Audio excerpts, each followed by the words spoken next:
Hey,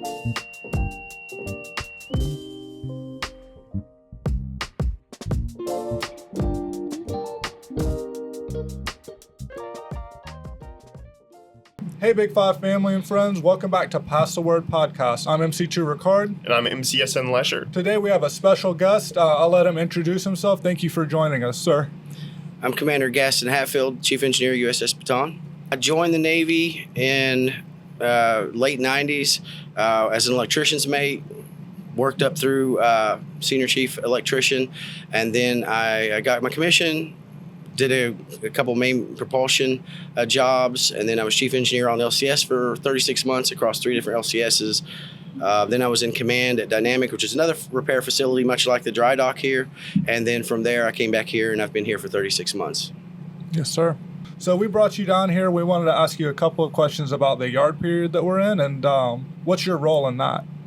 I'm the chief engineer. I oversee most of the technical aspects of the yard period between all the repairs that are going on, AIT installations, the upgrades, and getting the ship material ready to go back to sea in a few months.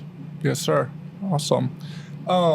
So what does that look like for you? What's your day-to-day right now, overseeing everything? Every day, it's just we go through the technical aspects of the repairs that are going on, several meetings throughout the day, production meeting, and then QA checkpoints and so on and so forth. And just it's from one item to another one, just kind of going through, making sure everything's in accordance with, which is our goal, and we're increasing material readiness throughout the ship. Yes, sir. Awesome. Thank you. Yeah, just I have a couple questions. You know, how has the engineering department as a whole, how has it been like working with them during this yard period? The engineers are killing it. They are working their butts off trying to ensure the ship is ready for sea here in a couple months. They have a very dynamic battle rhythm that we have. We work from around 07 till 1600 at least, trying to get the ship ready for sea, ensuring damage control compliance, 80-10 drills, just different levels of maintenance from ship's force work list all the way through the maintenance package requirements and QA requirements for that. Yes, sir. Thank you. How's the progress going? I think the progress is actually going really well. I've worked with a lot of different shipyards in my career, and I really believe that NASSCO is the best maintenance team I've ever worked with. I think that they have a relationship with the ship and the project team that is we're almost like it's an extension of ship's force. I've never had that before. Usually it's an us versus them, and I can really say this is the best relationship I've ever had as a maintenance team in my entire career. Yes, sir. Awesome. Briefly, you talked about the 80-10. Could you touch on that and what the rest of the ship has been doing to make sure that we're ready? 80-10, it's new industrial requirements for how we handle shipboard fires in an industrial environment. The ship practices every day. So we do this 6 to 7 days a week where we're practicing the way that we preach. We basically go through a set of drills, talk about communications on and off the ship, and establish damage control organization that requires integration from MARMAC and firefighting teams around the Hampton Roads, depending on the situation, whether it's on base or out here at the NASSCO base, and just ensuring that we're lethally and aggressively attacking any casualty that happens on board Bataan. Yes, sir. Just to go back to the progress and some of the things that we're doing while we're in the shipyard, what is that going to look like? What are some of the changes, major changes that we're making to the ship going into our next at-sea period?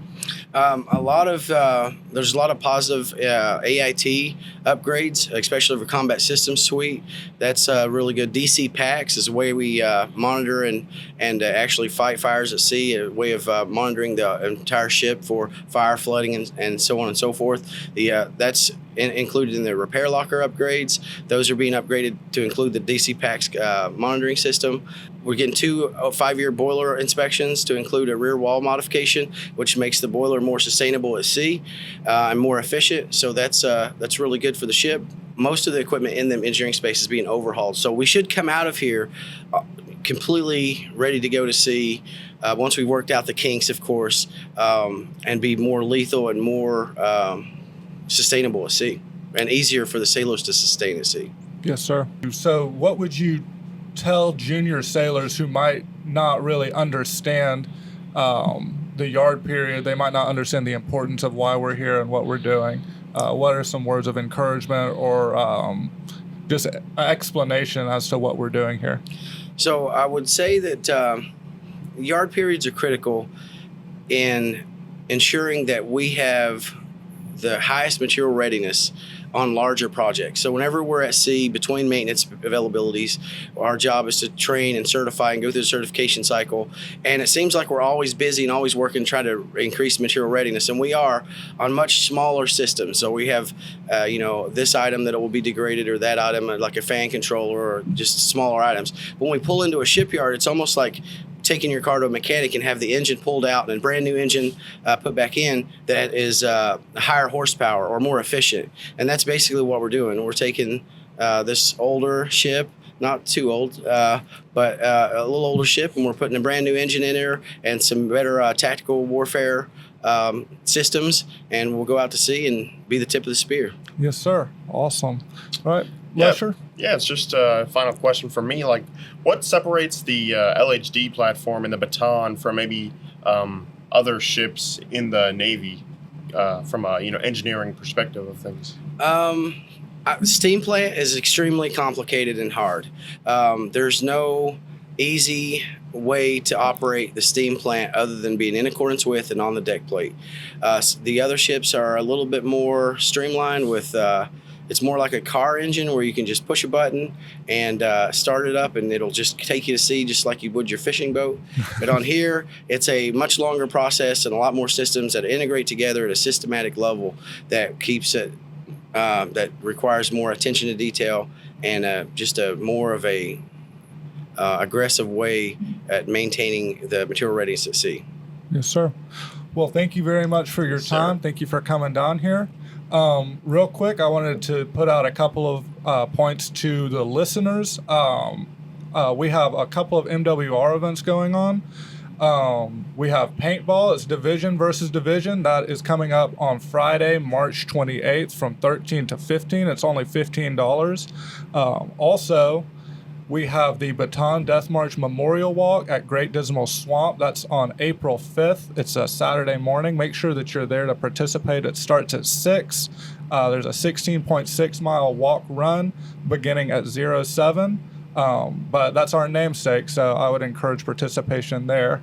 Yeah, and a friendly reminder that white season is also coming up, so make sure that you've got your stuff squared away, ready for upcoming inspections. Absolutely. All right. Thank y'all for listening to Pass the Word Podcast. I'm MC2 Ricard. And I'm MCSN Lesher. All right, and we'll see y'all next time.